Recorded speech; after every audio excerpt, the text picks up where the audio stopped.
어떻게 한 주간 잘 지내셨습니까? 네. 네. 좀 이런 시간들이 좀 빨리 지나가기를 맨 시작할 때마다 이런 인사를 드릴 수밖에 없는데 오늘까지 참 잘 진행이 되고 있는 가운데 있어요. 숫자적인 면에서도 많이 줄어가고 있는 가운데 있고 아직까지는 두 자릿수 50명 넘는다고 말하고 있지만 어저께 오후 6시까지 50명이었다고 하더라고요. 확진자가. 그래서 많이 줄었다 싶기도 하고 그렇습니다. 이 지역에 아무도 없어 0명이거든요. 하지만 서로 조심하고 또 지켜야 할 부분들이 있다 보니까 우리가 아직까지는 그렇게 하고 있는 가운데 있습니다. 오늘까지 이렇게 2단계 이야기가 나왔었고 오늘도 이제 모임이 있고 회의가 있겠죠. 그러면 주중에 또 어떤 이야기가 있지 않을까 생각도 되고 그렇습니다.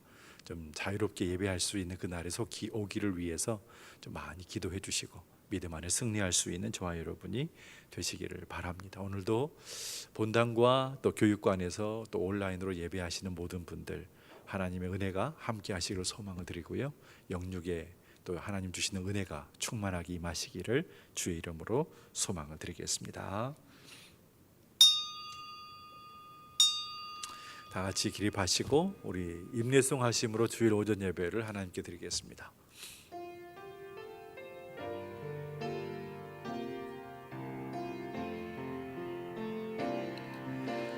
나는 하나님을 예배하는 예배자입니다.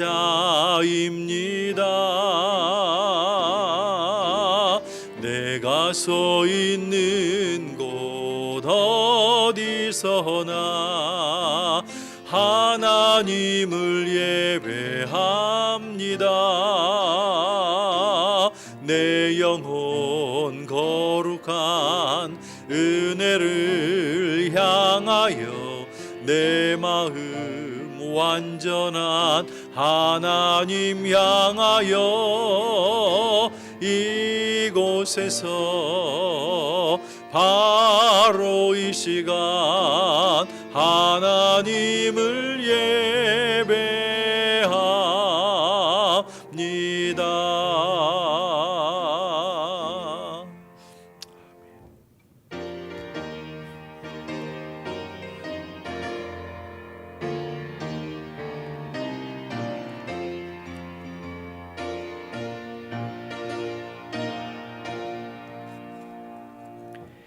내 백성이여 들으라. 내가 내게 증언하리라. 이스라엘이여 내게 듣기를 원하노라. 너희 중에 다른 신을 두지 말며 이방 신에게 절하지 말지어다. 나는 너를 애굽 땅에서 인도하여 낸 여호와 내 하나님이니 내 입을 크게 열라 내가 채우리라. 아멘. 하나님의 은혜로 사는 믿음의 백성들이 모여 예배합니다.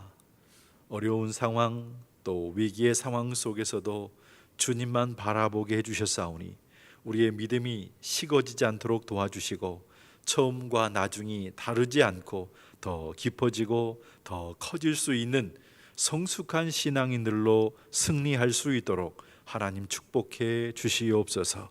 성삼위 하나님께 예배하기 위해 오늘도 찾아왔사오니 우리의 발걸음이 복되게 하여 주시옵시고 들어와도 복을 받고 나가도 복을 받는 하나님의 은혜의 백성들 다 되게 인도해 주시옵소서. 아름다운 믿음의 그릇 잘 준비하도록 슬기로운 다섯 처녀 같은 영적인 은혜의 복을 더해 주시기를 간절히 바라옵고 소원하오며 예수님의 이름으로 기도하옵나이다. 아멘.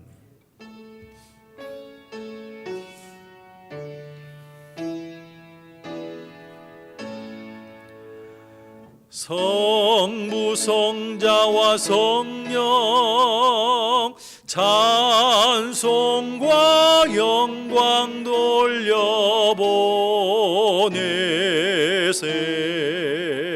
대초로 지금까지 또 영원 무궁토록 성삼위께 영광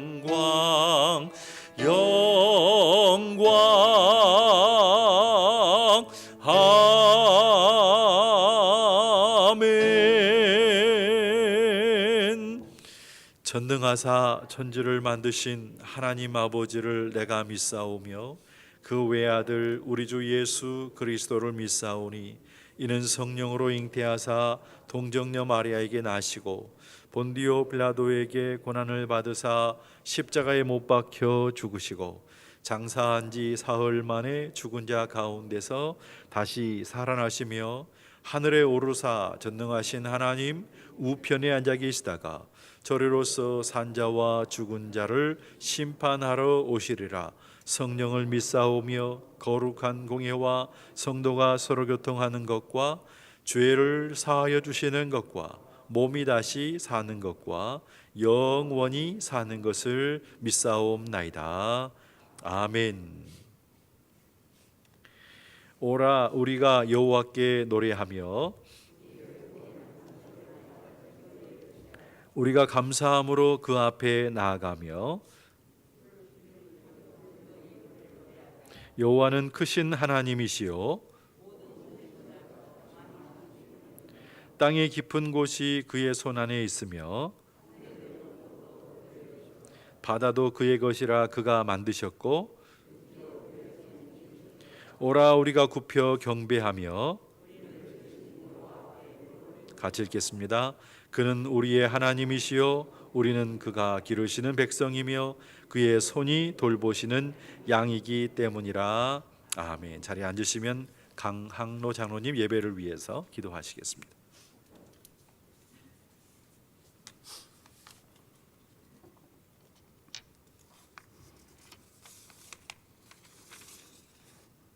기도드리겠습니다. 어둠 속에 빛이시여 위기 속에서도 우리의 구원자 되시며 모든 삶을 주관하시는 하나님 아버지, 지난 한 주간도 넘치는 주님의 사랑으로 우리의 삶을 지켜주신 그 크신 은혜를 감사드립니다. 수도권을 중심으로 재확산되는 코로나19와 큰 태풍과 수해로 인한 피해를 안고 9월 셋째 주일을 맞이합니다. 주님께서 이 자리에 강림하여 주셔서 지치고 상한 저희 심령이 치유와 회복으로 새롭게 변화될 수 있도록 인도해 주시옵소서. 분주한 우리의 마음과 생각을 잠시 멈추고 주님을 향한 순종으로 이 시간 예배 드리오니 본당과 교육관과 가정에서 온라인으로 드리는 우리의 예배를 기쁘게 받아 주시옵소서. 사랑의 하나님, 삶의 시작과 끝이 주님의 손길에 있고 우리의 생사화복이 주님께 있음을 고백합니다. 죄 가운데 있으면서도 입으로만 회개하는 저희들을 주님의 크나큰 사랑으로 일깨워 주시고 주님의 가르침대로 살아갈 수 있도록 담대한 믿음의 능력을 허락하여 주시옵소서. 저희들이 상한 영혼을 만져주시고 위로하여 주시고 우리를 주님의 선한 길로 인도하여 주셔서 날마다 감사가 넘치는 우리 모두의 삶이 되게 하여 주시옵소서. 코로나와 폭우로 힘겨운 시간을 보냈지만 신실하신 하나님의 사랑은 올해도 여전히 변치 않는 가을을 저희에게 허락해 주셨습니다. 우리의 믿음도 시절을 쫓아 열매 맺게 하시고 삶 속에서 하나님을 높이며 찬양하기를 원합니다. 지나온 시간에 얽매이지 않고 남겨진 시간을 성실하게 자신의 소명을 감당하는 시간이 되기를 원합니다. 그리하여 눈물로 뿌린 씨앗이 결국 열매 맺음을 보게 하시고 무릎으로 올려드린 기도가 응답받는 가을이 되기를 원합니다. 자비로우신 하나님, 예배에 참석한 모든 성도들에게 은혜를 주시기를 기도합니다. 비록 사회적 거리두기 2단계로 낮아지긴 했지만 코로나19는 여전히 우리를 힘들게 하고 있으며 바른 삶을 살아갈 수 없습니다. 예배가 속히 회복되도록 하나님 함께하여 주시옵소서. 여러 이유와 상황 속에서 주님께 예배하고자 모인 주의 백성들을 기억하여 주시고 주님을 찬양하고 기도할 때 위로의 기쁨이 넘치기를 원합니다. 주님께서 특별히 사랑하시는 이 재단에 기도와 영혼 구원의 불길이 가득하게 하시고 주님을 향한 갈급한 심령들이 모두 치유되는, 또 회복되는 놀라운 체험들이 나타나게 하시옵소서. 이 시간 말씀을 전하실 목사님을 위해 기도합니다. 성령님 함께하사 지혜와 열정과 지성으로 덧입혀 주셔서 능력 있는 말씀을 선포하는 목회자로 인도하여 주시옵소서. 말씀이 선포될 때 하나님의 음성을 듣게 하시고 하나님의 선하시고 온전하신 뜻이 무엇인지 분별하도록 사랑으로 인도하여 주시옵소서. 목사님이 전하시는 말씀마다 온 성도들이 한 목소리로 아멘하게 하시고 하나님의 도우심의 손길을 체험하는 귀한 예배 시간이 되게 하여 주시옵소서. 우리의 피난처 되시는 예수 그리스도의 이름으로 기도드립니다. 아멘.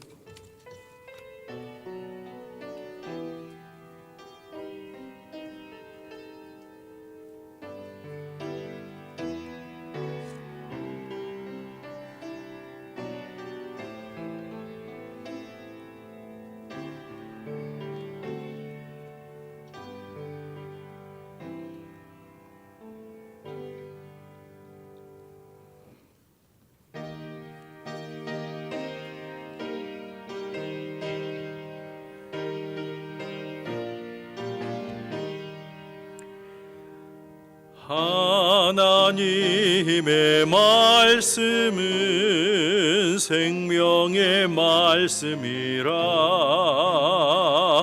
광야 같은 세상에 길을 잃고 방황할 때 절망 중에 빠진 이 몸 하나님 모아사 생명샘이 솟아나와 새 힘이 넘칩니다. 하나님의 말씀은 은혜의 말씀이라 누구든지 믿고서 참으로 회개하면 하나님이 사해 주사 구원함 베푸시고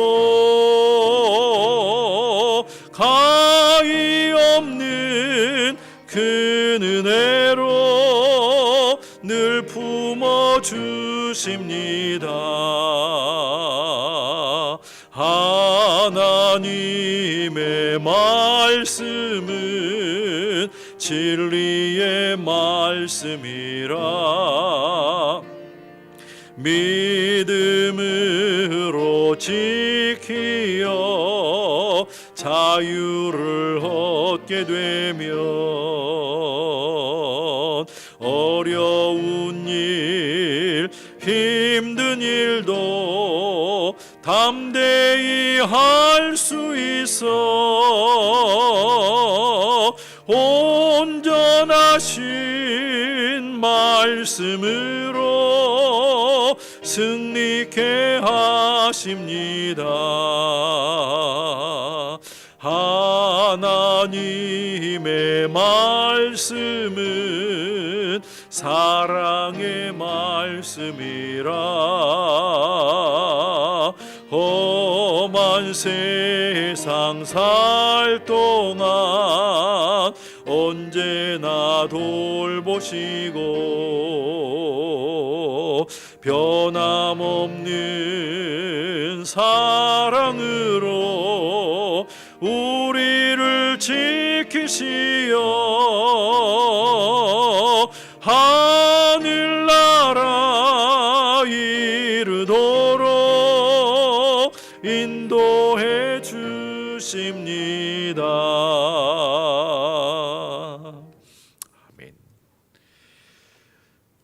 주시는 하나님 말씀은 열왕기 하 1장 1절 말씀부터 8절까지 있는 말씀이 되겠습니다. 560면 구약 성경 560면 정도에 있는 말씀, 열왕기하 1장 1절로 8절에 있는 말씀, 앞에 있는 자막을 참고하시고요. 제가 봉독하도록 하겠습니다. 아합이 죽은 후에 모압이 이스라엘을 배반하였더라. 아하시야가 사마리아에 있는 그의 다락 난간에서 떨어져 병들매 사자를 보내며 그들에게 이르되 가서 에그론의 신 바알세부백에 이 병이 낫겠나 물어보라 하니라.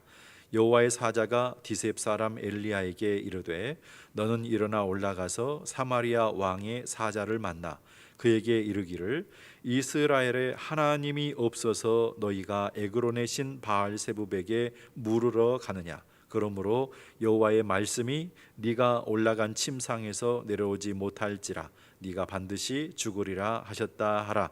엘리야가 이에 가니라.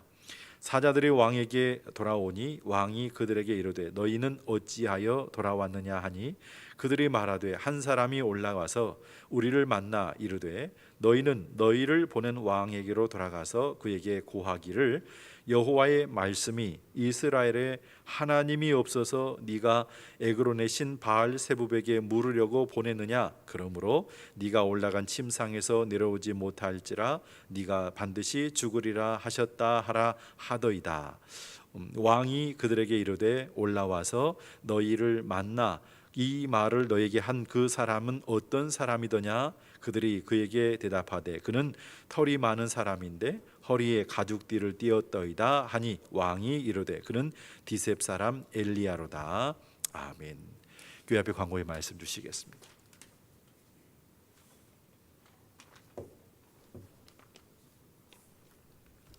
교회 소식 전해드리겠습니다. 예배에 참여한 모든 분들을 주님의 이름으로 축복하고 환영합니다. 성도님들의 기도와 관심으로 코로나19의 확산세가 우리 지역에서 많이 줄어들었습니다. 올해 사회적 거리 두기가 우리에게 참으로 힘겹지만 이번 추석 명절이 고비가 될 수 있기 때문에 각 가정에서 이 점에 유의해 주시기 바랍니다.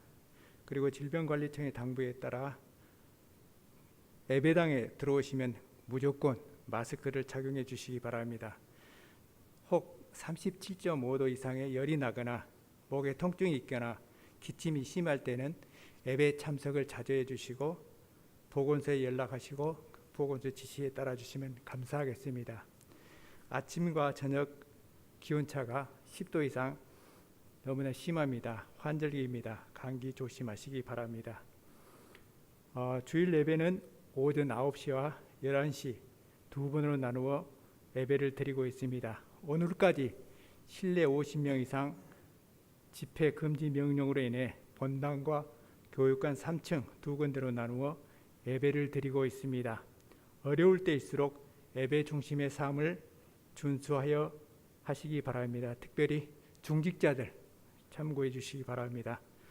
그리고 11시 예배에는 유치부실에서 어린 자녀를 둔 가정에 한해 영상으로 예배를 드릴 수 있습니다.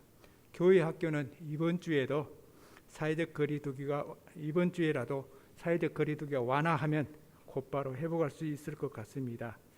부서에서는 전화 신방을 통해 아이들의 영성 관리에 신경을 써 주시기 바랍니다. 수요 예배는 이번 주부터 저녁 예배로 다시 일어나하겠습니다. 금요 기도회와 나눔 사역은 추석 연휴 후에 재개합니다. 그리고 실시간 온라인 예배 유튜브에서 일로 제일교를 입력하시고 11시와 9시에 이용해 주시면 되겠습니다. 무한노예 장로의 은퇴 장로님 1호회가 9월 25일 낮 12시 무한 국헌 횟집에서 있습니다. 은퇴 장로님들께서는 가실 분은 교회에 토요일 11시까지 나오시면 되겠습니다. 입원대의 환우들이 많이 있습니다. 생각나실 때마다 이들에게 전화 신방하시고 또 기도해 주시면 감사하겠습니다. 한 주간도 생일당한 모든 성도님들의 생신을 교회는 진심으로 축하드립니다. 광고는 이상입니다. 사회적 거리두기 때문에 주일학교 예배가 정상적으로 운행이 안 되고 있는 가운데 있어요. 그러다 보니까 유치부 예배, 유초등부 예배가 좀 어려움이 있는데 왜냐하면 이제 우리가 연관되어 있는 소전원과 같은 기관에서 아이들을 보내지 않기 때문이에요. 그런데 이제 전남에서도 오늘까지 20일까지 좀 시간을 두고 말씀을 했었기 때문에 오늘 이제 회의가 될 것이고 이제 발표가 되겠죠. 아마 조금 더 나아지지 않겠는가 하는 그런 기대감은 해보게 됩니다. 근데 이제 저희가 이제 10월 달부터 일단은 이런 상황이 더 좋아질 거라고 보고 2단계, 3단계 가지 않을 거라고 보고 이제 유치부 예배 그리고 유초등부 예배를 정상화를 하게 되어지면 저희가 이제 새로운 교육자 한 분을 어린이 전도협회에서 훈련 받으신 교육자 한 분을 여자 전도사님을 저희가 모시기로 했어요. 그래서 오시게 되어지면 이제 10월 첫째 주부터 명절 지나고 나서부터 이제 아이들과 함께 예배할 수 있는 그런 시간들을 갖게 될 것입니다. 그래서 유치부 어린 아이들부터 어렸을 때부터 예배할 수 있는 그런 분위기 또 그런 교육들이 진행될 수 있게 또 이제 연락도 교회에서 이제 하겠지만 또 이제 우리 주변에 있는 아이들에게 또 말씀해 주셔서 함께 오셔서 부모님과 함께 예배할 수 있고 또 이제 아이들이 이제 또 커가면 스스로 예배할 수 있는 그런 분위기를 만들어가기 위해서 저희가 준비를 하고 있는 가운데 있습니다. 그렇기 때문에 꼭 기억해 주시고 이제 아이들 예배할 수 있는 그런 모습이 어렸을 때부터 좀 중심에 심어지기를 소망하면서 좀 애를 써주시면 감사하겠습니다. 성물인 10의 1조 17분, 선교 헌금 15분, 감사 헌금 10분, 생일 감사 헌금 1분, 나눔 사역 헌금 14분의 성도님이 들으셨습니다. 경기 남노회장 위철량 목사에게 잘 감당할 수 있게 지혜와 명철을 주시옵기를 바랍니다. 온 가족에게 건강의 축복을 주시옵소서. 범사에 감사합니다. 주님의 크신 은혜에 감사합니다. 들으신 예물을 위해서 기도하겠습니다.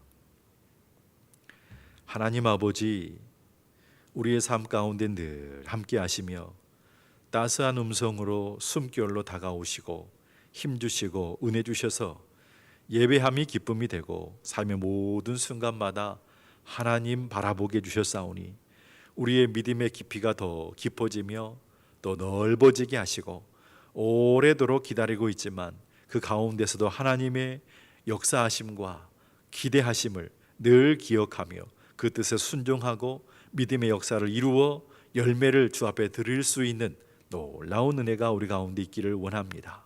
큰 믿음 주시고 하나님의 사람으로 온전케 해주시옵시고 주의 뜻을 온 천하에 전할 수 있는 하나님의 사람들로 빛이 되고 소금이 되는 믿음의 사람들로 축복해 주시옵소서.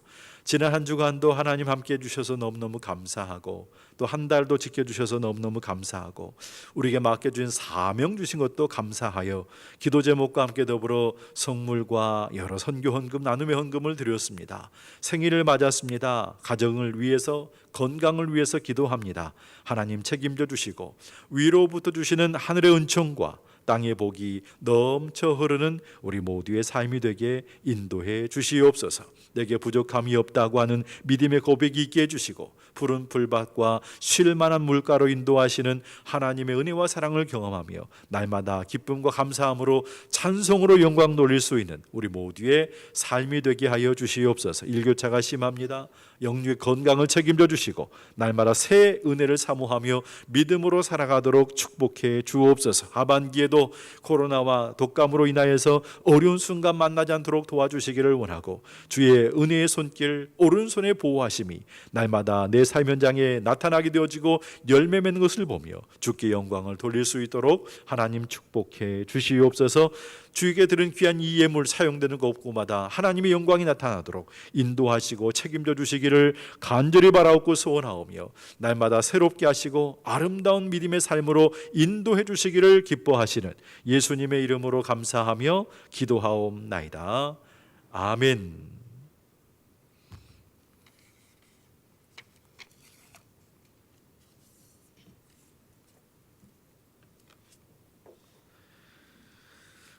하나님의 생각을 실천하며 사는 성도, 오늘 세 번째 시간을 가지려고 합니다. 고등학교 3학년 때 저희 반에 급훈이 있었습니다. 그 급훈의 내용은 전에도 한번 말씀드린 것 같은데 초지일관이라고 하는 단어였어요. 저 초지일관입니다. 초지일관은 처음과 나중이 다르지 않다, 같다, 이런 의미가 담겨, 일관되다, 이런 의미가 담겨 있는 것이죠. 저녁 야간 자율학습 시간이 끝날 때쯤 되면 담임 선생님이 오셔가지고 이걸 외치게 했어요. 이걸 외치게 했어요. 일치와 단합을 위해서 초지일관 이게 외치게 했는데, 먼저 담임 선생님이 3학년 하면 저희가 2반 그랬고 3학년 2반 하면 초지일관을 외쳤어요. 이게 입에 붙어가지고 그냥 누가 지나가다 3학년 하면 2반 하고 3학년 2반 하면 초지일관 하고, 이거는 그 시간도 아닌데도 불구하고 막 그랬던 그런 기억이 있습니다. 이 외침은 1년 동안 계속됐습니다. 이유가 뭘까요? 3학년 초기에 가졌던 그 생각, 그 마음에 품었던 계획, 그 뜻을 끝까지 포기하지 말고 끝까지 가져가자 하는 그런 의미가 담겨 있었을 것 같아요. 우리 교회 어느 집사님 댁에 가면 거실에 가훈이 액자에 담겨서 글씨로 써 있습니다. 그 가훈이 뭐냐면 초지일관이에요. 얼마 전에 소천하신 박춘금 집사님 댁인데 어저께 강추진 원사님이 전주로 이사를 가셨어요.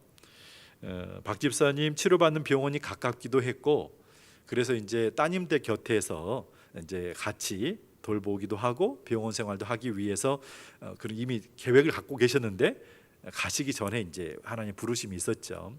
그래서 이제 이곳 집을 매매하고 전주 집을 매입했기 때문에 이사를 가실 수밖에 없는 상황이었는데, 하나님 부르실 때까지 평생 함께 신앙생활했던 많은 성도님들과 함께 오래도록 함께 이곳에 계셨으면 얼마나 좋겠어요. 근데 이거는 이제 가정 형편이고 사정이기 때문에 어떻게 할 수 있는 방법은 아니었다고 생각이 되어지고요. 그곳에서도 초지일관되게 또 지금 갖고 계시는 그 신앙의 고백이 끝까지 견지할 수 있는 아름다운 고백이 될 수 있었으면 얼마나 좋을까 하는 마음으로 또 기도도 해주시고 또 그렇게 해주시면 감사하겠다는 말씀을 좀 드리겠습니다. 하나님의 생각을 실천하며 사는 성도, 오늘 세 번째 시간인데 오늘 말씀의 주제는 하나님께 대한 변함이 없는 우리의 마음과 우리의 중심이라고 하는 거예요. 우리가 어떻게 하면 하나님께 대한 우리의 마음과 우리의 중심이 변함이 없이 계속될 수 있을까라고 하는 이 부분이죠. 처음과 나중이 다르지 않는 초지일관이에요. 처음과 나중이 다르지 않는 우리의 마음과 중심, 어떻게 할 수 있을까? 우리가 잘 알고 있는 잠언 4장 23절 말씀 보게 되어지면 모든 지킬 만한 것 중에 더욱 내 마음을 지키라, 생명의 근원이 이에서 남이니라, 이렇게 말씀하고 있어요. 우리가 살아가는 동안 지켜야 할 것이 굉장히 많이 있습니다. 그 많은 것 가운데 가장 중요한 것이 무엇일까? 우리의 마음을 지키는 것이라고 말씀하고 있어요. 왜냐하면 생명의 근원이 우리가 가지고 있는 이 마음에서 난다는 거죠. 내가 사느냐 내가 죽느냐 하는 것이 우리가 가지고 있는 이 마음이 여기 이 머릿속에 있습니다. 여기서 생각을 하니까 이 마음 속에서 내가 살고 죽는 것이 거기에 달려 있다는 거예요. 그 마음에 무엇이 있기 때문에 이렇게 말을 하는 것일까? 곰곰이 생각해 보게 되어지면 이 마음 속에 믿음이라고 있는 것이죠. 이 믿음이 뿌리를 내리고 있고 꽃을 피우고 있고 잎을 내고 있는 거예요. 그러면 이 믿음이라고 하는 것이 심어진 이유가 뭘까요? 열매를 맺도록 하기 위해서. 그럼 그 열매는 하나님이 기뻐하신 열매가 될 수밖에 없다 생각이 되어져요. 성경에 정말 많은 믿음의 사람들이 등장합니다. 이 사람들 개별적으로 보게 되어지면 다 차이점이 있어요. 이 사람은 이렇게 믿음의 역사를 이루었고 이 사람은 이런 모습으로 믿음의 삶을 살았다는 거죠. 다 차이가 있어요. 그런데 이 사람들에게서 공통점을 한번 발견해 본다고 한다면 이 사람들이 가지고 있는 하나님께 대한 그 믿음의 자세, 그 마음의 중심의 태도가 이 사람들이 가지고 있는 중심의 공통점이 되지 않겠는가 하는 생각을 해보지 않을 수 없다는 것이죠. 하나님의 말씀을 따라갔던 믿음의 조상 아브라함을 토대로 해서 가라 하면 가고 멈추라 하면 멈췄던 모세와 광야를 살았던 이스라엘 백성들의 삶의 모습, 그리고 하나님의 말씀이 임하면 자기의 목숨을 걸고서라도 가서 하나님의 복음을 전해야만 했던 믿음의 사람들이 있었기 때문이에요. 그리고 너희는 성령을 기다려라 하시는 예수님의 말씀을 근거해서 기다렸습니다. 성령의 체험을 하고 오순절 역사를 이루은 다음에 나가서 복음을 전하고 교회를 세워갔던 믿음의 사람들이 있었기 때문에 이 사람들은 순교의 현장에도 기꺼이 나아가는 복음의 담대함이 있었던 사람들이라는 말씀이죠. 이 무엇 때문일까라고 하는 거예요. 이 사람들 마음에, 이 사람들 중심에 과연 무엇이 있었기에 변하지 않는 그 신앙의 모습을 보이면서 살아갔을까라고 하는 거죠. 어찌 보면 오늘 이 시대에 우리가 가장 먼저 생각해 봐야 할 것 가운데 한 가지가 아닐까. 왜? 무엇 때문에 그 마음이, 그 중심이 흔들리지 않았을까라고 하는 거예요. 하나님 중심의 신앙생활, 교회 중심의 신앙생활, 말씀과 믿음 중심의 신앙생활을 했기 때문이다. 이 마음과 중심이 흔들려서는 안 된다. 우리가 쉽게 얘기할 수 있지만 정말로 그 속에 들어가 보면 그게 결코 쉬운 문제가 아니잖아요. 예레미야 2장 13절 말씀을 보게 되어지면 이렇게 말씀합니다. 내 백성이 두 가지 악을 행하였나니 곧 그들이 생수에 근원되는 나를 버린 것과 그 스스로 웅덩이를 판 것인데 그것은 그 물을 가두지 못할 터진 웅덩이들이니라. 이렇게 말씀했어요. 하나님의 백성들이 두 가지 악을 범했다. 한 가지는 생수에 근원되는 하나님을 버렸다는 거, 그리고 자기들 스스로 웅덩이를 팠다는 거, 이 두 가지를 말하고 있어요.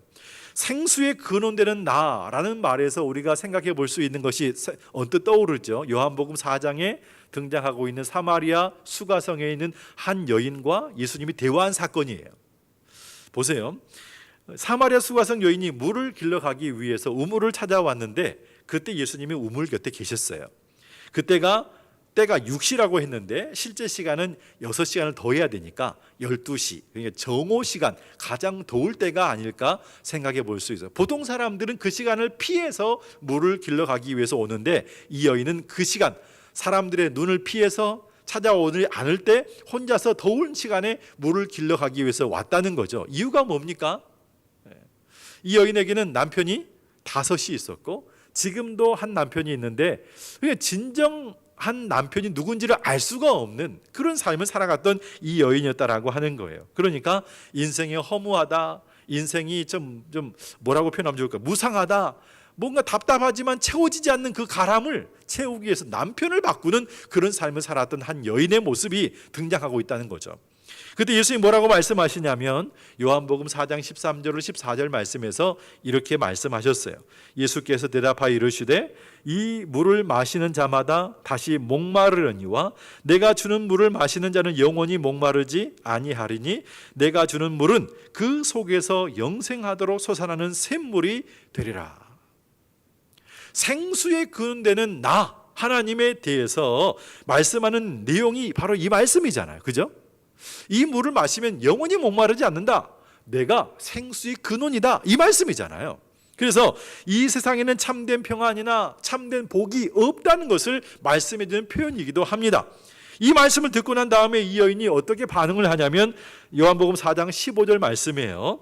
여자가 이르되 주여 그런 물을 내게 주사 목마르지도 않고 또 여기 물 기르러 오지도 않게 하옵소서. 현재 남편이 6명이에요. 6명째예요. 진짜 남편이 누군지도 모를 만큼 그런 답답한 삶을 살아가고 있는 이 여인, 어찌 보면 이 여인에게 무슨 행복이라고 하는 것이 있겠어요? 네? 무슨 행복이라는 게 있겠어요? 행복을 찾아보려고 했겠지만 그 답답한 그 가란 마음을, 삶을 채워줄 수 있는 것이 없는 그런 삶의 모습들, 이 세상에서 행복을 찾고 있는 많은 사람들에게서 볼 수 있는 그런 모습이 아닐까 생각도 해보게 되어집니다. 그만큼 우리가 살아가고 있는 인생이 힘들다는 것이죠. 목마르다는 거예요. 목마르지만 이 목마른 이 상황을, 이 가람을 해결해 줄 수 있는 것이 없는, 그럼에도 불구하고 이 세상에 찾기 위해서 뭔가 찾아가고 있는, 수고하고 있는, 땀 흘리고 있는 인생들을 바라보고 계신 주님의 모습이 여기에 등장하고 있습니다. 예레미야 2장 13절 말씀 전에 보셨는데 한 번 더 보실까요? 내 백성이 두 가지 악을 행하였나니 곧 그들이 생수에 근원되는 나를 버린 것과 스스로 웅덩이를 판 것인데 그것은 그 물을 가두지 못할 터진 웅덩이들이라고 말하고 있는 거예요. 이 말씀 잘 생각해 보게 되어지면 생수의 근원되는 하나님을 버렸다는 거, 그리고 자기 스스로 웅덩이를 파는 인생이라고 하는 것은 결국 터진 웅덩이만 자기 나름대로 열심히 파고 있는 그런 인생이라고 표현할 수밖에 없다라고 하는 것이죠. 왜냐하면 아무리 열심히 노력을 해도 그 웅덩이에 물을 담을 수가 없기 때문이에요. 인생을 사는 동안 언제 물이 새어나갈지 알 수가 없다는 것입니다. 분명히 튼튼하게 웅덩이를 파놓았지만 언제 어느 순간에 물이 말라버리고 물이 흘러가 버릴지 알 수가 없다는 거예요. 밑 빠진 독에 물 붓기라고 하는 것이죠. 내가 알지 못하는 사이에 가둬놓았던 물이 다 빠져나게 되는 그런 순간들이 언제 다가올지 알 수가 없어서 걱정, 염려, 근심일 수밖에 없는 삶의 모습, 이 세상을 살아가는 우리의 모습이 아닐까 생각이 되어집니다. 이런 인생은 어떤 인생일까요? 하나님을 멀리하고 예배를 멀리하고 말씀과 믿음 생활을 멀리하는 인생이 바로 그런 인생일 것입니다. 하나님 말씀의 성경은 하나님의 어떤 분이신지를 분명하게 기록을 해놓고 있어요. 하나님은 생수의 근원이 되신다. 하나님은 복의 근원이 되신다. 이 말의 의미는 하나님이 생수 그 자체고 하나님이 복 그 자체라는 것을 말씀해 주는 거예요. 그렇기 때문에 하나님만 있으면 되는 거죠. 하나님만 있으면 물 걱정할 필요가 없는 거예요. 하나님만 있으면 인생의 허무함과 힘듦에 대해서 고민할 필요가 없다라고 하는 것이죠. 왜냐하면 하나님께서 모든 인생 가운데 나타나게 되는 문제들, 어려움들, 힘듦, 고난, 이 모든 것의 해결자가 되어주시기 때문이라고 성경이 말씀하고 있어요.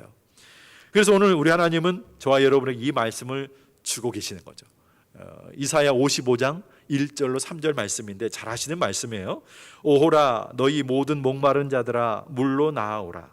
돈 없는 자도 오라. 너희는 와서 사 먹되 돈 없이 값 없이 와서 포도주와 젖을 사라. 너희가 어찌하여 양식이 아니한 것을 위하여 은을 달아주며 배부르게 하지 못할 것을 위하여 수고하느냐. 내게 듣고 들을지어다. 그리하면 너희가 좋은 것을 먹을 것이며 너희 자신들이 기름진 것으로 즐거움을 얻으리라. 너희는 귀를 기울이고 내게로 나와 들으라. 그리하면 너희의 영혼이 살리라. 내가 너희를 위하여 영원한 언약을 맺으리니 곧 다윗에게 허락한 확실한 은혜니라.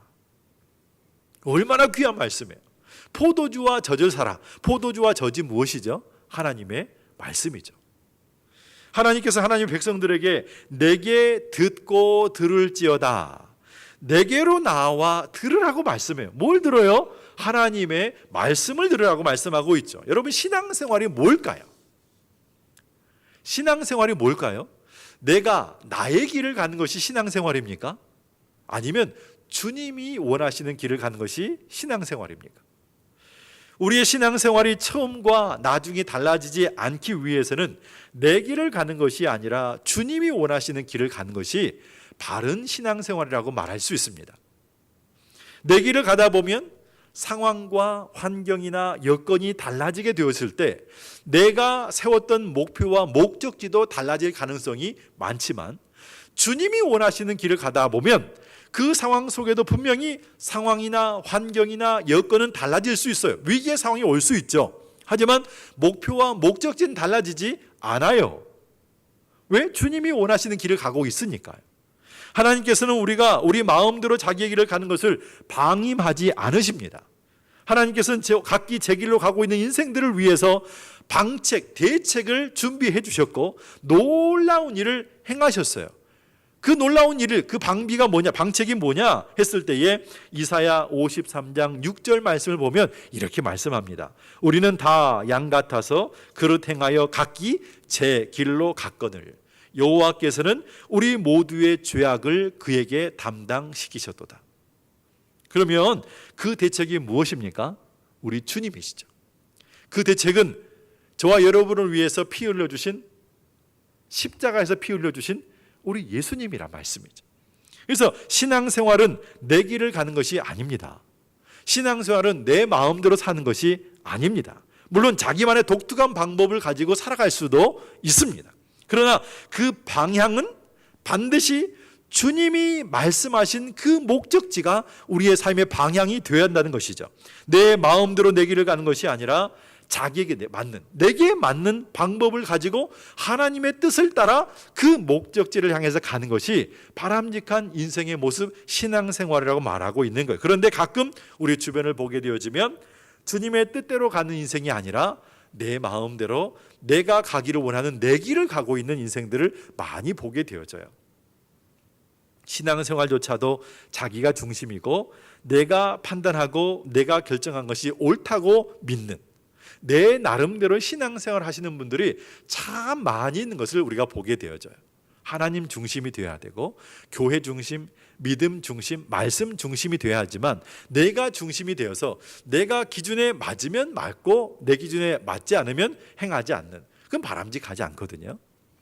비록 우리가 십자가를 경험했을지라도, 우리가 하나님의 자녀가 되었다고 할지라도 누가복음 15장에 나와 있는 둘째 아들 탕자처럼 행할 수 있어요. 그리고 예수님의 제자로서 3년을 같이 다니며 놀라운 역사들을 보았지만 모른다고 부인했던 베드로 같은 그런 모습도 행할 수 있다라고 하는 거예요. 얼마든지. 그래서 우리의 신앙은 절대적으로 정체가 되어서는 안 된다고 하는 것이죠. 우리의 신앙은 날마다 성숙한 모습을 추구하는 삶의 모습들, 어제보다 오늘보다 내일 더 좋아지고 더 깊어지고 커지는 신앙의 모습을 가지고 살아가기 위해 날마다 하나님 앞에 나아가게 되어지는 그런 삶의 모습이 필요한 것이, 그래서 그런 거예요. 그렇게 할 때 처음과 나중이 별반 다름이 없는 우리의 모습도 만들어갈 수 있고, 조금 더 나아가서는 과거보다 훨씬 더 좋은 성숙한 신앙인의 모습을 가지고 살아갈 수 있는 가능성이 있기 때문에 우리는 오늘도 정체된 신앙의 모습이 아니라 더욱더 발전하고 성숙한 신앙인의 삶을 살기 위해 주님 앞에 나아가는 것이 바른 신앙생활의 모습이라고 말할 수 있다라고 하는 것이죠. 다시 한번, 하나님의 생각을 실천하며 사는 성도, 오늘 세 번째 시간이라고 말씀드렸죠. 하나님께 대한 우리의 자세, 하나님께 대한 우리의 태도, 우리의 중심과 우리의 마음이 변하지 않는 삶을 살아갈 수는 없을까? 어떻게 해야 처음과 나중이 초지일관할 수 있느냐라고 하는 거죠. 보이는 현실에 따라서 얼마든지 달라질 수 있고 얼마든지 우리의 삶에 내 나름대로 결정할 수 있는 것이 우리에게 자유의지가 있잖아요. 얼마든지 내 나름대로 결정할 수 있는데 이 신앙의 모습이 낮아지지 않고 작아지지 않고 좁아지는 것이 아니라 더 커지고 넓어질 수 있고 큰 믿음의 삶을 살아갈 수 있는 방법이 무엇일까라고 하는 거예요. 오늘 본문의 말씀을 잠시만 살펴보려고 합니다. 열왕기하 1장 1절로 8절 말씀인데요. 북이스라엘의 악한 왕 아합이 죽고 난 다음에 그 뒤를 이어서 그의 아들 아하시아가 왕이 되었습니다. 아하시아 역시 아버지가 갔던 불신앙의 길을 가고 있는 것처럼 보입니다. 2절의 말씀 보게 되어지면 아하시아의 상황이 어떤지에 대해서 잘 설명을 해주고 있어요. 정말 자세합니다. 보십시오. 아하시아가 사마리아에 있는 그의 다락 난간에서 떨어져 병들매 사자를 보내며 그들에게 이르되 가서 에그론의 신 바알세붑에게 이 병이 낫겠나 물어보라 했어요. 아하시아가 다락 난간에서 떨어져서 병이 들었다는 것이죠. 무슨 병일까는 잘 모르겠습니다만 병에 들었어요. 병에 차도가 없는 거예요. 그래서 내가 회복할 수 있을까, 회복할 수 없을까 물어보라고 사자를 보냅니다. 근데 보내는 그 대상이 누구냐면 에그론의 신 바알세붑이라고 하는 거예요. 에그론은 블레셋의 도시의 유명한 도시의 이름이죠. 바알세붑이라는 우상에게 가서 물어보라. 아하시아가 누구냐면 북이스라엘의 왕이에요. 북이스라엘은 하나님의 선민 아닙니까? 아니죠. 맞잖아요. 선민이잖아요. 그러면 아하시아는 누구에게 가서 물어보는 것이 마땅하냐면 먼저 하나님께 묻는 것이 마땅합니다. 맞습니다. 그게. 그런데 하나님께 찾아가지 않고 에그론의 신 바알세붑에게 물어보라. 자기 아버지 아합이 어떤 사람이었습니까? 이스라엘 가운데 대표적인 악한 왕이었죠. 악한 왕이었어요. 하나님 앞에서 악을 행했던 사람입니다. 어떻게 죽었습니까? 전쟁터에 나가서 심지어는 누구의 말을 듣고서 변장까지 하고 싸우다가 어떤 군사가 쏜 화살에 무심코 맞아가지고 세상을 떠나게 되어져요. 그래가지고 이 사람이 열왕기상 22장에 보게 되어지면 죽은 아합이 사마리아 성에 장사되게 되어지고 그가 탔던 그 수레를 씻는데 개들이 와서 핥았다고 말하고 있고요. 그리고 그 씻었던 그곳이 창기들이 목욕하는 곳이었다고 아주 모욕적인 표현을 해주고 있는 가운데 있고요.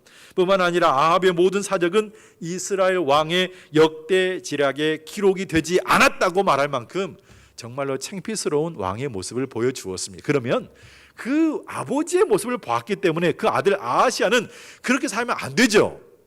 그 아버지가 갔던 그 길을 가면 안 되는 것이 마땅하잖아요. 근데 에그론의 신 바알세붑에게 내가 회복할지 회복하지 않을지 자기의 생명과 관계된 문제인데 왜 그런 마음을 품고 있는지 정말 이해가 되지 않지만 어쨌든 이렇게 하는 모습을 보여주고 있는 가운데 있어요. 왜 하나님께 묻지 않는 것일까요? 왜 하나님께 묻지 않는 것일까요? 이방 나라의 우상에게는 물어보라고 하면서 왜 살아계시고 전능하시고 역사하시는 하나님께는 물어보지 않는 것일까요? 하나님께서 얼마나 답답하셨으면 3절에서 이렇게 말씀하시는 거예요. 여호와의 사자가 디셉 사람 엘리야에게 이르되 너는 일어나 올라가서 사마리아 왕의 사자를 만나 그에게 이르기를 이스라엘에 하나님이 없어서 너희가 에그론의 신 바알세붑에게 물으러 가냐고 이렇게 말씀하는 거예요. 이스라엘 가운데 하나님이 없어서. 바알세붑은 파리의 왕입니다. 파리, 날아다니는 곤충 파리를 말합니다. 그래서 성경학자들은 뭐라고 말하냐면 파리 모양의 우상이든지 아니면 파리가 전염시키는 병을 가운데서 보호해 준다고 믿는 그런 우상의 의미가 담겨 있는 우상인지 이런 의미로 설명을 한다는 말씀이죠. 기가 막힙니다. 어떻게 이렇게 사람들의 생각이 이렇게 우둔할까? 하나님께 묻는 것이 마땅하고 당연하지 않을까요? 어떻게 파리 모양의 우상에게 내가 나을지 내가 죽을지 물어보라고 그렇게 말하고 있는지. 그래서 하나님께서 4절에서 이렇게 말씀을 하고 있어요. 그러므로 여호와의 말씀이 네가 올라간 침상에서 내려오지 못할지라 네가 반드시 죽으리라 하셨다 하라. 엘리야가 이에 가니라. 설명이 필요 없는 하나님의 말씀입니다. 안타깝죠. 사랑하는 성도 여러분, 왜 사람들은 하나님께 묻지 않는 것일까요? 의미를 좀 좁혀서 왜 우리는 하나님께 묻지 않는 것일까요? 물론 묻고, 이 말을 다른 말로 표현하면 기도하면서 하나님 앞에 나아갑니다.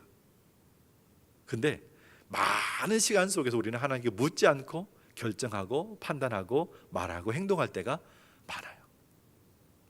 하나님께서 문제들을 허락하신 이유가 뭘까요? 아마도 내 힘으로 할 수 없다는 것을 깨닫도록 하기 위해서 문제거리를 주시는 것은 아닐까 하는 것입니다. 애굽에서 나온 이스라엘 백성들 앞에 홍해가 놓였습니다. 이스라엘 백성들 마음에 걱정이 막 듭니다. 뒤에서는 애굽 군대가 쫓아오죠. 양쪽은 산이 있어서 넘어갈 수가 없죠. 앞에는 홍해가 있으면 어떻게 해야 되나? 홍해 앞에서 어떻게 건너갈 수 있을까? 어떻게 해야 살 수 있을까?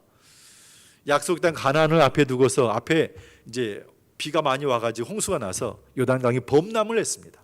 요단강 건너가야지 가나안 땅인데 어떻게 해야 되는가 걱정이 이만저만이 아닙니다. 건너갔더니 이제는 여리고성이라고 해서 이 성벽에다 위에다 얼마나 튼튼한지 그 위에다가 집을 짓고 살 만큼 튼튼한 성, 커다란 성 여리고성이 있었습니다. 어떻게 해야 되는가? 보는 것마다 걱정이고 보는 것마다 염려입니다. 성경을 보아도 우리가 실제 삶을 살아보아도 하나님께서는 이런 일들을 우리에게 미리 말씀해 주시지 않고 진행하실 때가 얼마나 많이 있는지 모릅니다. 미리 말씀을 좀 해주시면 좀 준비도 하고 마음으로라도 좀 준비했을 텐데 하나님은 그런 말씀을 하지 않고 일을 진행해 가시는 거예요. 그러다 보면 홍해 앞에 서게 되어지고 범람한 요단강 앞에 서게 되어지고 여리고성이라는 무너지지 않을 건 튼튼한 성 앞에 서 있는 우리의 모습을 발견하게 된다는 말씀이죠. 거기에서 해결책을 제시해 주시는 그 하나님의 모습을 여러분 경험해 보셨습니까? 문제의 거리들, 홍해, 요단강 아니면 여리고성이라고 하는 엄청난 문제 앞에 섰을 때 그때 가서야 하나님께서 해결책을 제시해 주시는 그 모습. 언제 어떻게 하나님이 은혜의 길을 열어주셨습니까? 모세와 여호수아와 이스라엘 모든 백성들이 하나님 앞에 물어보았을 때, 하나님께 물었을 때 하나님은 해결책을 제시해 주었어요. 살 길을 열어 주었어요. 묻지 않고 일을 진행하게 되면 어떤 결과가 있었습니까? 여리고성에 비하면 아무것도 아니죠. 아이성, 작은 성인데 정복 못했어요. 그리고 많은 희생을 낳게 되어지는 엄청난 아픔 내 시간도 있었다. 성경 그렇게 말씀하고 있습니다. 하나님께서 왜 이렇게 하시는 것일까요? 바로 내 힘으로 할 수 없고 오직 하나님만 가능하다는 것을 인정하게 하기 위해서라고 하는 것이죠. 내 힘으로 할 수 없고 하나님만이 하실 수 있다는 것을 보여주도록 하기 위해서 그 순간들을 만나게 하시는 거예요. 그 어렵고 험난한 순간에 다가가도록 밀어가시는 거예요. 미리 말씀해 주시지 않고 완전히 모든 것을 내려놓고 내 상황, 내 생각, 내 기준 내려놓고 이거 없이 하나님의 말씀만 따라가도록 하기 위해서 그런 순간을 보게 해주시는 거예요. 하나님께서 위기의 상황도 오리게 해주시고 문제도 주시고 어려움도 주시지만 그 앞에서 하나님만 바라보게 하십니다. 내가 해결하려고 하면 할수록 더 복잡해지고 더 어려워지고 더 힘든 순간들을 우리가 얼마나 많이 만나보았습니까?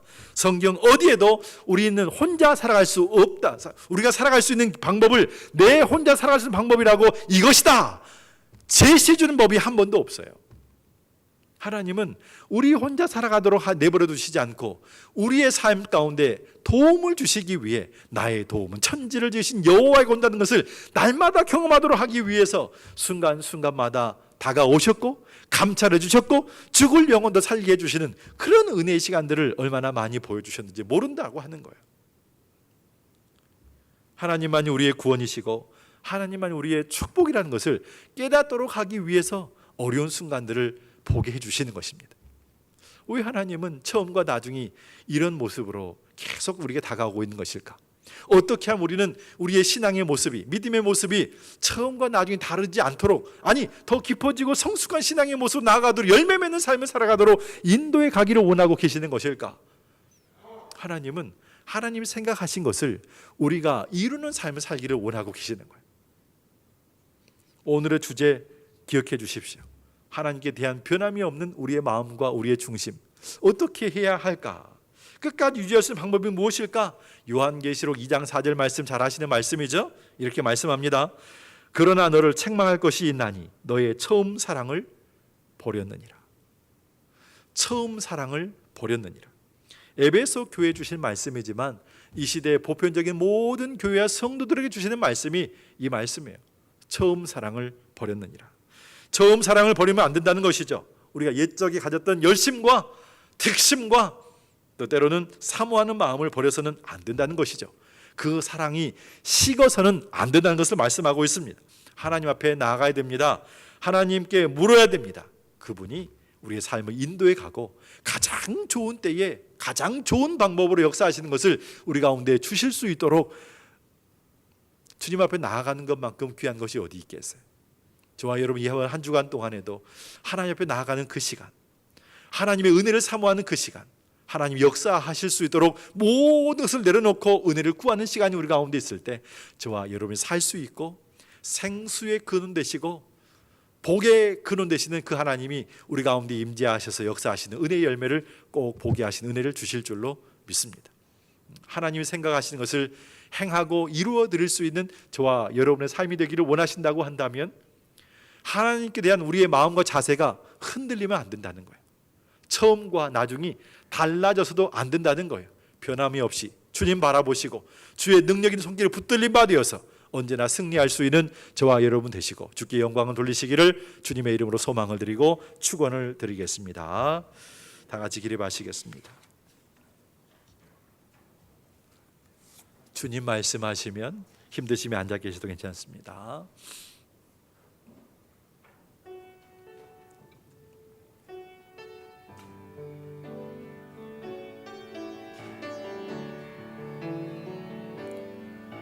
주님 말씀하시면 내가 나아가리다. 주님 뜻이 아니면 내가 멈춰서리다. 나의 가고 서는 것 주님 뜻에 있으니 오 주님 나를 이끌 주님 말씀하시며 주님 말씀하시면 내가 나아가리다. 주님 뜻이 아니면 내가 멈춰서리다. 나의 가고 서는 것 주님 뜻에 있으니 오 주님 나를 이끄소서. 뜻하신 그곳에 나 있기 원합니다. 이끄시는 대로 순종하며 살리니 연약한 내 영혼 동하여 일하소서. 주님 나라와 그 뜻을 위하여 오 주님 나를 이끄소서. 저와 여러분의 삶은 하나님이 이끌어 가시는 인생이 되셔야 합니다. 그래야 처음과 나중이 다르지 않는 삶을 살아갈 수 있습니다. 하나님 처음 사랑을 버리지 말고 다시 찾으라고 말씀하십니다. 그래야 나중에도 그 믿음이 달라지지 않고 사랑이 식어지지 않습니다. 우리가 지금 어떻게 살고 있을까요? 살다 보면 여러 가지 것을 결정하고 판단할 때가 많이 있는데 하나님 중심, 교회 중심, 믿음 중심, 말씀 중심 되셔야 변함이 없는 신앙생활을 할 수 있습니다.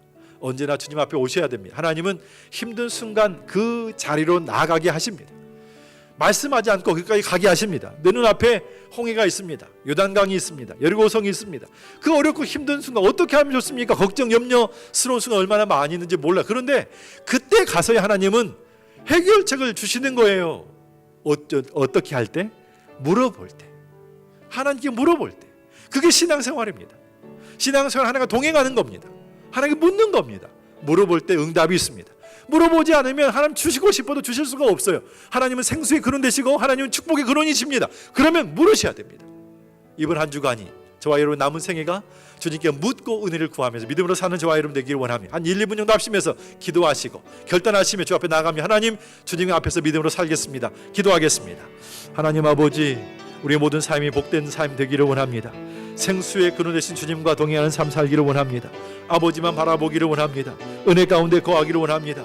주님만 의지하기를 원합니다. 주님 축복해 주시옵소서. 오직 예수, 더욱 예수, 절대 예수, 결국 예수 바라보기를 원합니다.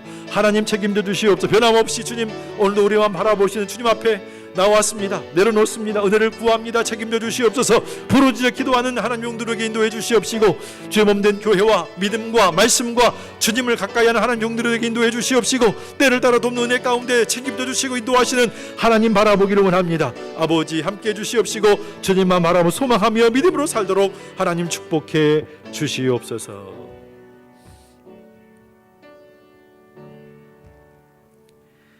지금은 우리 주 예수 그리스도의 은혜와 우리 아버지 하나님의 무한하신 사랑과 성령님의 교통하심이 하나님께서 처음이요 나중이 되어주시기에 우리의 모든 삶도 책임져 주시고 해결책도 제시해 주시고 믿음도 주시고 하늘의 은혜와 땅의 복도 받아 누릴 수 있는 믿음의 사람으로 인도해 주셔서 주님께 영광을 돌릴 수 있는 하나님의 종이 되게 인도해 주실 줄로 믿습니다.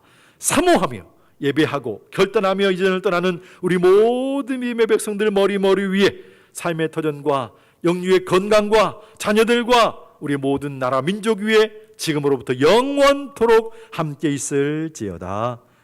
아멘. 함께 해주시옵소서.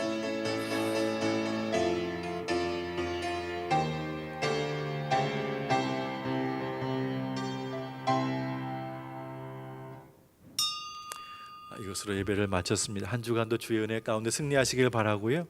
주님 동행하시면서 평안한 삶 샬롬의 역사가 함께 하시기를 주의 이름으로 소망을 드립니다. 샬롬을 인사하시겠습니다. 샬롬. 수요 예배 때도 많이 오시기 바랍니다.